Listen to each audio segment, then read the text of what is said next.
नमस्कार दोस्तों। आज हम आप तक सबसे तेज, सबसे सटीक और सबसे भरोसेमंद खबरें। प्यारे साथियों, मैं एक बार फिर आप सभी का स्वागत करता हूं। आज हम उस महा आंदोलन की विजय गाथा लेकर आपके सामने उपस्थित हुए हैं, जिसकी गूंज ने पूरे देश को एक सूत्र में पिरो दिया है। हमारे करोड़ों ईपीएस 95 पेंशन कर्मचारियों के लिए एक बहुत बड़ी और निर्णायक खबर सामने आई है। पिछले 3 दिनों से भारत की सड़कों पर जो ऐतिहासिक संघर्ष देखने को मिला, जो रैलियां निकाली गईं, जो ज्ञापन सौंपे गए, उस तपस्या का क्या परिणाम निकला? क्या हमारी मेहनत रंग लाई? आगे की प्रक्रिया क्या होगी? और सबसे बड़ा सवाल, जो आपके और हमारे, हम सब के मन में है, क्या हमें 7,500 रुपये की पेंशन मिलेगी? इन सभी सवालों का जवाब आज हम आपको इस एक वीडियो में देने वाले हैं। इस 3 दिवसीय आंदोलन में मैं खुद जमीनी स्तर पर आप सबके बीच मौजूद था। मैंने अपनी आंखों से commander Ashok Rawat ji, NSS chief और हजारों की संख्या में जुटे हमारे पेंशन कर्मचारी भाई बहनों के उस अदम्य साहस और संकल्प को देखा है। इसलिए आज की हर बात तथ्यों पर आधारित होगी, हर जानकारी सच्ची होगी। इस आंदोलन के बाद प्रधानमंत्री कार्यालय से लेकर श्रम मंत्रालय तक में जो हलचल मची है, वह अभूतपूर्व है। खुद श्रम मंत्री श्री मनसुख मांडविया जी ने एक ऐसा बयान दिया है जिसने हम सभी के दिलों को खुशी से भर दिया है। उन्होंने कहा है कि प्रधानमंत्री नरेंद्र मोदी जी स्वयं आप सभी पेंशन कर्मचारियों से मिलना चाहते हैं। यह कोई छोटी बात नहीं है, यह हमारे संघर्ष की सबसे बड़ी जीत है। तो चलिए इस पूरी कहानी को विस्तार से समझते हैं। कमांडर अशोक रावत जी का वह विशेष संदेश भी हम आपको सुनाएंगे, जिसे सुनकर आपका विश्वास और दृढ़ हो जाएगा। इसलिए आपसे मेरा विशेष निवेदन है कि इस वीडियो को अंत तक जरूर देखें और इसे हर एक पेंशन कर्मचारी तक पहुंचाएं। सबसे पहले आइए हम सब मिलकर उन लाखों योद्धाओं को सलाम करें जो इस 3 दिवसीय राष्ट्रव्यापी आंदोलन का हिस्सा बने। भारत के अलग अलग राज्यों में जिला मुख्यालयों पर, तहसील कार्यालयों के बाहर हमारे बुजुर्ग पेंशन कर्मचारियों ने जिस एकता और अनुशासन का परिचय दिया, वह वंदनीय है। यह कोई साधारण धरना प्रदर्शन नहीं था, यह अपने आत्मसम्मान और अपने हक को पाने का एक महायज्ञ था, जिसमें लाखों लोगों ने अपनी आहुति दी है। कई लोगों के मन में यह सवाल था कि क्या इन रैलियों से, इन झांपनों से कोई फर्क पड़ेगा? तो मैं आज पूरे विश्वास के साथ कहना चाहता हूं, हाँ, फर्क पड़ा है और बहुत बड़ा फर्क पड़ा है। हमारा यह आंदोलन 100% सफल रहा है। यह सफलता सिर्फ नारों में या अखबारों की सुर्खियों में नहीं है। यह सफलता उस बदलाव में है जो अब दिल्ली के नीति निर्धारक गलियारों में महसूस की जा रही है। वर्षों से जो फाइलें धूल खा रही थीं, वे अब खुल चुकी हैं। जो अधिकारी हमारी बात सुनने को तैयार नहीं थे, वे अब हमारी रिपोर्ट मांग रहे हैं।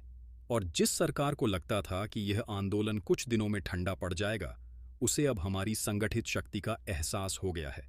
इस आंदोलन की सफलता का सबसे बड़ा प्रमाण है हमारे नेता, हमारे सेनापति कमांडर अशोक रावत जी का वह बयान जो उन्होंने आंदोलन के समापन के बाद दिया।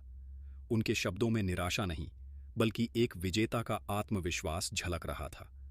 उन्होंने जो कहा, उसे हर एक पेंशन कर्मचारी को ध्यान से सुनना चाहिए। कमांडर साहब ने स्पष्ट किया, मैं देख रहा हूं कि कुछ लोग आरटीआई लगा रहे हैं। अरे भाई, आरटीआई का तो वही घिसा पिटा जवाब लोकसभा में भी मिलता है। हम यह सिस्टम बदलने के लिए आंदोलन कर रहे हैं, उसी सिस्टम से पका पकाया जवाब लेने के लिए नहीं। ईपीएफओ और मंत्रालय के इन तैयार जवाबों को बदलने के लिए ही यह आंदोलन है, और यह आंदोलन सफल होकर रहेगा। यह व्यवस्था बदलने वाली है। मैं आप सबके माध्यम से पूरे देश को बताना चाहता हूं, आपका काम हो रहा है, निश्चित तौर पर हो रहा है। हमारे लोगों को उनका यश मिलेगा। हम जरूर जरूर जीतेंगे। मैं जो बोल रहा हूं उसे आपको सत्य मानकर चलना है। आपने सुना कमांडर साहब के एक एक शब्द में कितनी दृढ़ता है। यह आवाज उस व्यक्ति की है जो आपकी लड़ाई को जी रहा है। मैं व्यक्तिगत रूप से पिछले 3 दिनों से उनके साथ था। मैंने देखा है कि कैसे उन्होंने दिन रात एक कर दिया। उनकी मेहनत सिर्फ किसी पद या प्रसिद्धि के लिए नहीं है। उनकी लड़ाई उन करोड़ों लोगों की पीड़ा को दूर करने के लिए है जो आज सच में परेशान हैं। मैं इस रैली में ऐसे हजारों पेंशन कर्मचारियों से मिला हूं जिनकी आंखों में मैंने दर्द और उम्मीद एक साथ देखी है। उन सभी का, और विशेष रूप से कमांडर साहब का, मैं हृदय से आभार व्यक्त करता हूं। अब आते हैं उस सबसे बड़ी खबर पर, जिसने इस आंदोलन को एक नई दिशा दे दी है। आंदोलन के दबाव का ही नतीजा है कि श्रम मंत्री श्री मनसुख मांडविया जी ने एक ऐतिहासिक बयान दिया है। उन्होंने साफ तौर पर कहा है कि पेंशन कर्मचारियों की पेंशन बढ़ाने को लेकर वह प्रधानमंत्री जी से पहले ही चर्चा कर चुके हैं। प्रधानमंत्री जी के संज्ञान में यह पूरा मामला है और वह स्वयं इस समस्या का समाधान करने के इच्छुक हैं। श्रम मंत्री ने कहा है कि प्रधानमंत्री जी खुद आप सभी ईपीएस 95 पेंशन कर्मचारियों से मुलाकात करना चाहते हैं। यह हमारे संघर्ष की एक ऐसी उपलब्धि है जिसकी हमने कल्पना भी नहीं की थी। देश के सर्वोच्च नेता का सीधे तौर पर इस मामले में रुचि लेना यह बताता है कि हमारी आवाज सही जगह पर पहुंच गई है।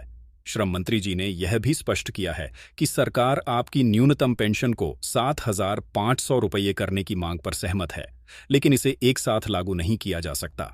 जैसा कि हम आपको पहले भी बताते रहे हैं, सरकार इसे 3 चरणों में बढ़ाने का एक ठोस प्रस्ताव तैयार कर चुकी है।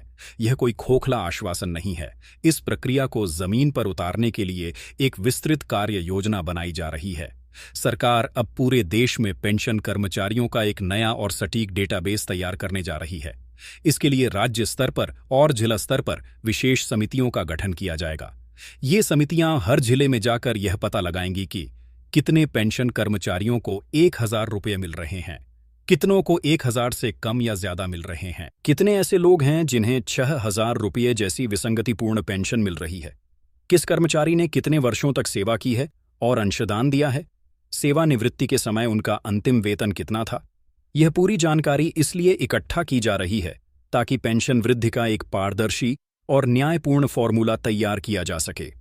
यह इस बात का सबसे बड़ा सबूत है कि सरकार अब केवल बातें नहीं कर रही, बल्कि ठोस कदम उठा रही है।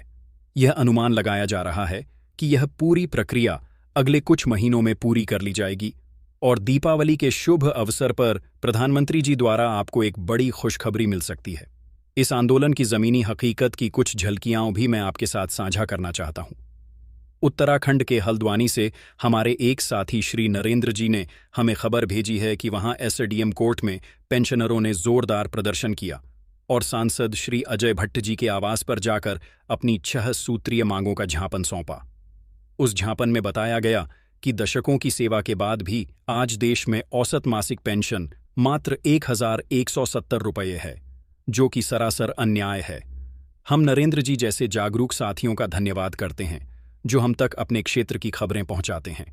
यदि आपके क्षेत्र में भी ऐसा कोई कार्यक्रम हुआ है तो उसकी जानकारी और तस्वीरें हमें जरूर भेजें। यह आंदोलन किसी एक शहर या एक राज्य का नहीं, बल्कि पूरे भारत का था। अरुणाचल प्रदेश से लेकर महाराष्ट्र तक, नागालैंड से लेकर तमिलनाडु तक, हर जगह हमारे पेंशन कर्मचारियों ने अपनी एकता का प्रदर्शन किया है। मीडिया ने भले ही हमारी खबर को नजरअंदाज किया हो, लेकिन हमने अपने हक के लिए आवाज उठाना नहीं छोड़ा। और यही कारण है कि आज यह चैनल, आपका अपना चैनल, आपकी आवाज बन चुका है। अंत में कुछ महत्वपूर्ण बातें मैं यह पूरी जिम्मेदारी के साथ साफ कर देना चाहता हूं कि सोशल मीडिया पर जो अफवाहें चल रही हैं कि सितंबर महीने में ही आपके खाते में 7,500 रुपये आ जाएंगे, वे पूरी तरह से गलत हैं। अभी किसी के भी खाते में 7,500 रुपये नहीं आए हैं और न ही सितंबर में आने वाले हैं। प्रक्रिया शुरू हो चुकी है, लेकिन इसमें थोड़ा समय लगेगा। आप धैर्य बनाए रखें और केवल आधिकारिक और विश्वसनीय जानकारी पर ही विश्वास करें। आपकी एकता ही हमारी सबसे बड़ी ताकत है। कमांडर साहब का और हमारा, हम सभी का यही उद्देश्य है कि देश के सभी पेंशन कर्मचारियों को एक मंच पर लाया जाए। इसीलिए इस चैनल को सब्सक्राइब करें और दूसरों से भी कराएं। साथ ही एक और खुशखबरी है। कल जो झूम मीटिंग किसी कारणवश नहीं हो पाई थी, वह आज शाम को आयोजित की जाएगी। कमांडर साहब और हम सब लोग इसी चैनल के माध्यम से लाइव जुड़ेंगे और आपके सभी सवालों का जवाब देंगे। तो आप सब तैयार रहें और शाम को हमसे जरूर जुड़ें। यह जीत आप सबकी है। यह आपके संघर्ष, आपके धैर्य और आपकी एकता की जीत है। लड़ाई अभी लंबी है, लेकिन हमने सबसे मुश्किल पड़ाव पार कर लिया है। अब मंजिल दूर नहीं। एकजुट रहिए, स्वस्थ रहिए और विश्वास बनाए रखिए। जय हिंद, जय भारत।